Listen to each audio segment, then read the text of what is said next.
Welcome back to the Kosias channel. My name is Kosi. Welcome back to a brand new video. We have an update on Gabriel Magalhaes, and it is not what we were hoping for. We were optimistic and we were thinking that probably we could get a positive update. It isn't that positive. Gabriel Magalhaes is going to be out of both legs. The Arsenal will play Real Madrid at home and away in the quarterfinals of the UEFA Champions League. It's a devastating blow to Mikel Arteta and Arsenal as well. We were hoping that maybe we could land a shocker to Real Madrid and possibly start from there, possibly go from there and create some things. It hasn't happened. Gabriel is going to be out for quite some time. A few sources are saying that his season could be over. Hamstring injuries are really difficult.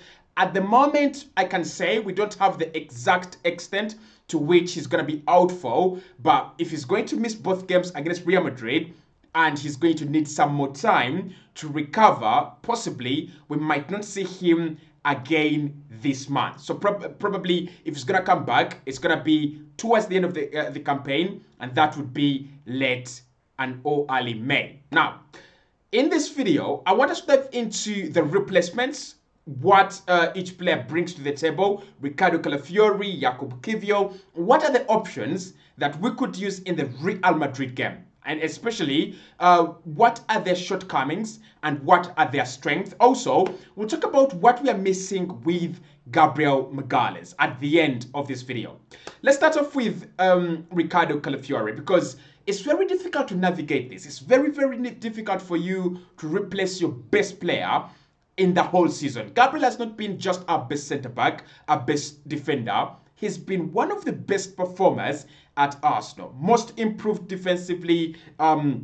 He's been scoring goals this season in a season we have been really, really struggling to get balls into the back of the net. So you lose such a player, you're losing a lot. But of course, we have Riccardo Calafiori, and that is why Arsenal spent about 45 million euros last summer to get him to the Emirates Stadium from Bologna. We were hoping that he would come in and give us that kind of revolution at left back, which he hasn't done because of injuries. But also we're thinking and hoping that when you have a disaster strike like Gabriel getting injured, what a coincidence, he might step up and play at centre-back. Now, he's a very, very comfortable player at centre-back. He's also a very comfortable player at left-back as well. And this could be the time for Riccardo Calafiori to finally prove his worth. So let's start off with his strength. First and foremost, he's a ball-playing centre-back, and I think with Arsenal, this is one of the things that you get when you sign a player like Riccardo Calafiori. Obviously, against Madrid,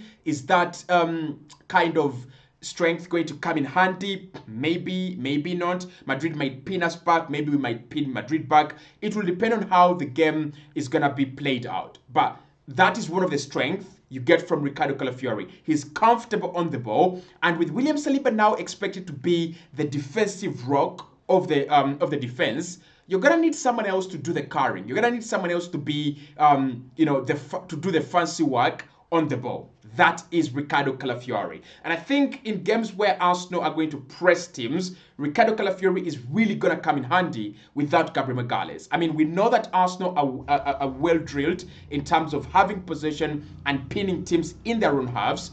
You want players that are comfortable on the ball. You want players that are willing to take care of the ball very well. Riccardo Calafiori is definitely one of those players. Now, the other thing that I love about him, he's got pace. And this is particularly important for the Real Madrid game. The pace is important. I mean, we're talking about Mbappe. We are talking about Rodrigo, Vinicius Jr., the likes of Jude Bellingham. And we're talking about Real Madrid. I mean, they will have possession. I'm not saying that Madrid never play with, heavy possession. They will have possession at some points in the game. But most importantly, Madrid are very dangerous and deadly on the break. Now, Riccardo Calafiori, Lewis Kelly, and the likes of Ben White, this is where they come in handy. They're very quick players, and they've got the pace to match Vinicius, the pace to match Mbappe, and the pace to match Rodrigo as well. So Riccardo Calafiori, not everything is doom and gloom when it comes to him replacing Gabriel. There are few other qualities, especially the speed and aggressiveness. He's a very, very aggressive player. And this game, although that has a downside to him, at times he's a little bit reckless. There's a time when I was like, he's gonna get a red card like 19 minutes into a game. But most importantly, that aggressive nature is needed at the big stage. At that big stage, Madrid quarterfinals, maybe PSG semifinals, you need such a player. You need a player in defense that is going to step up and give opponents a run for their money. So those are some of the positives that I look at Riccardo Calafiori coming into that role for Gabriel. Can he do it perfectly? Well, I think I'm going to give him a 2 out of 10. I think he can come in, do the job, but it's a 2 out of 10. We've not seen him at centre back this campaign for reasons that are well known. Gabriel has been a machine. He's not been picking up injuries. He's been a very, very well disciplined player. No red cards as well. So there was no need for Riccardo Calafiori. And also, secondly, Calafiori has been kind of battling it out with Lewis Kelly and Alexander Zinchenko and all these other guys at left back. At times he's started over Lewis Kelly. At times Lewis Kelly has started over him. But what I would say at the moment, I'm not 100% confident in Calafiori coming in. So I'm going to give him a 2 out of 10. What are some of the weaknesses as we get into the serious part of the season that I see with Riccardo Calafiori replacing Gabriel? Number one, he's a reckless player. Now, this could be looked at on two sides. You might either look at him as overly aggressive, which is bookable, or you might look at him as reckless at times. I look at Timber and I'm like, Timber really slides into tackles a lot of the time, and Timber is an aggressive player, but he's not reckless. And that's why you see Julian Timber is always clean. His tackles are always clean, and no one is ever concerned that Timber is going to go into challenge. Riccardo Calafiori on the other side, I am skeptical, right? He's got the pace, he's aggressive, but he's a little bit reckless. And when you play quality players against quality opposition in Real Madrid, Mbappe is going to have fun, Vinicius is going to have fun. You better be very, very careful. The other thing that I'm really afraid about is his injury record. I mean, yes, he might be available for the first leg, but how sure are we that this guy can play against Everton and play against Madrid in the first leg and also play against Madrid in the second leg? The chances are very slim. He's one of those players that never seem to be fit. He's a good player, he's a quality player, but at times you're only as good as you can deliver. I mean, yes, you're good, but if we can never see you on the pitch, if you're always in the sick bay, there's no way we're going to evaluate how good you are. So I think, again, that's one of the things that I'm afraid of. But if he comes in the first game and he does very well, and then he picks up that injury, do we just play him in 2 games? Maybe we play him Madrid at home, and then we play him in the away game. And of course, you don't have a guarantee then that by the time you play PSG, Gabriel will be back, and you don't have a guarantee that Calafiori will be back as well, or will be available in terms of fitness as well. Now, I'm going to say this, it might kind of seem weird, but I think Madrid might be a little bit too much for Riccardo Calafiori. Why? He's got a lot of problems defending wide positions, especially 1v1s, especially when it comes to quality opposition. Now, there is a reason why a manager would spend about 45 million on you in a summer where he wants a striker, in a summer where he needs a good midfielder, and he spends 45 million on a centre back. There's a reason. And there is also a reason why a manager would also, choose to bench that same centre back, that same left back that he spent 45 million on for an academy prodigy in Lewis Kelly. Let's get this right. Lewis Kelly is very good, but he has got his opportunities because of 2 reasons. One, Zinchenko and Calafiori are injury prone. That's number 1. But also number 2, Zinchenko and Riccardo Calafiori struggle with defending wide positions. They are terrible at that. So when it comes to Real Madrid, we know what they can do. I mean, they have blistering pace, but they also have blistering, unimaginable quality. Their players will take you on 1v1 and they will beat you in wide areas. That's why I kind of feel like there is something we're going to miss when it comes to Gabriel.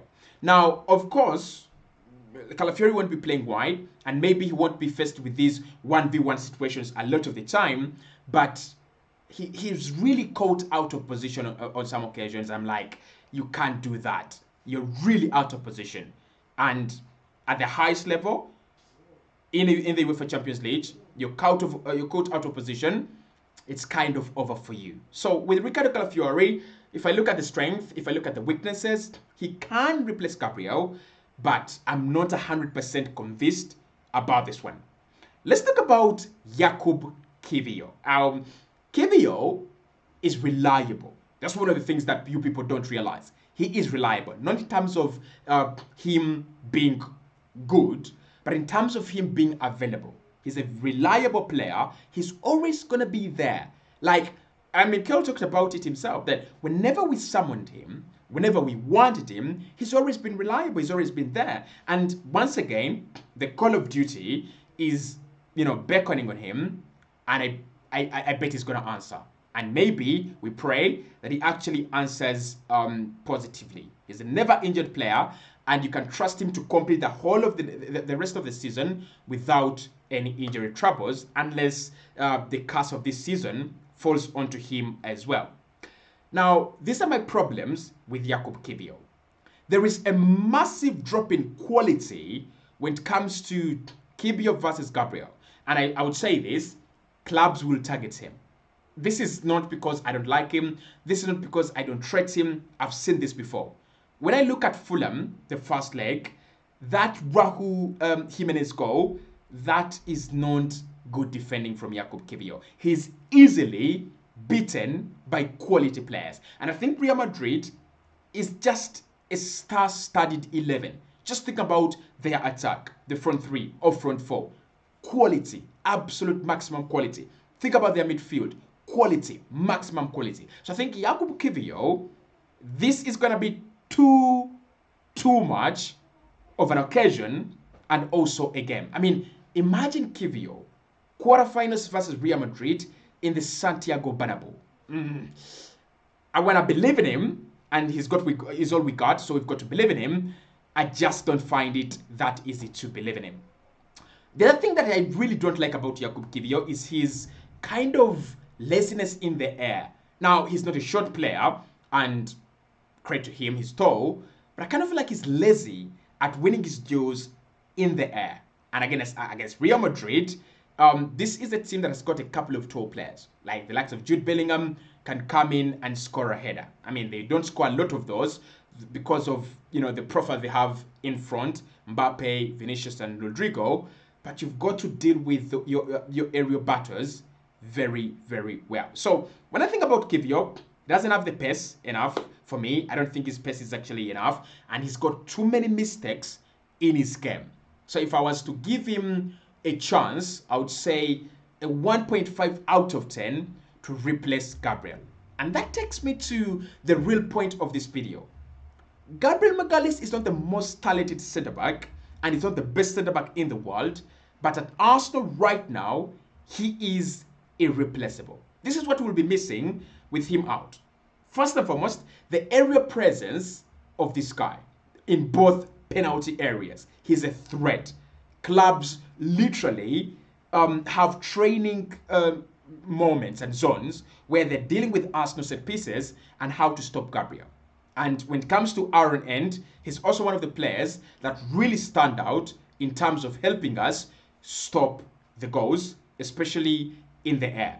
The second thing we are missing is a big game player. This guy loves a big occasion. He stands up. Against Erling Haaland, we have seen. Against the likes of Mo Salah, we have seen. He stands up and he rises to the occasion when it comes to a big game. Again, we'll be missing that. I don't think we have seen enough of Riccardo Calafiori to say he's a big game player. And we have seen enough of Jakub Kiwior for us to say he is not a big game player. The other thing Arsenal will be missing is set plays. I mean, goals from set plays. Whenever he's on the pitch, Gabriel, there is a chance. There is a chance that we'll score. There is a chance that we'll poke it in. There is a chance that we'll head it in. There's a chance. And we have a real target man that teams really struggle to deal with. Without him, I don't think Riccardo Calafiori does that. I don't think Jakub Kiwior does that either. And finally, William Saliba will struggle because he's losing a partner and he's also losing the best centre-back partner in the world. And I think the best centre-back partner in the world is one that understands you and one that just allows you to be yourself and compliments you. We're going to miss that centre-back partnership. We hope that it would stop Madrid. It's over. It's not going to happen. And then finally, we are losing the most informed player at Arsenal aside David Raya. So it's a very, very tough watch. It's a very tough video for me to record because there's nothing to smile about here. We know what's coming. Madrid is dreadful. The dreadful call of Los Blancos has come. And we don't have our best centre-back and player this season. Hit the like button, subscribe to the channel, and speak to you right in the next one.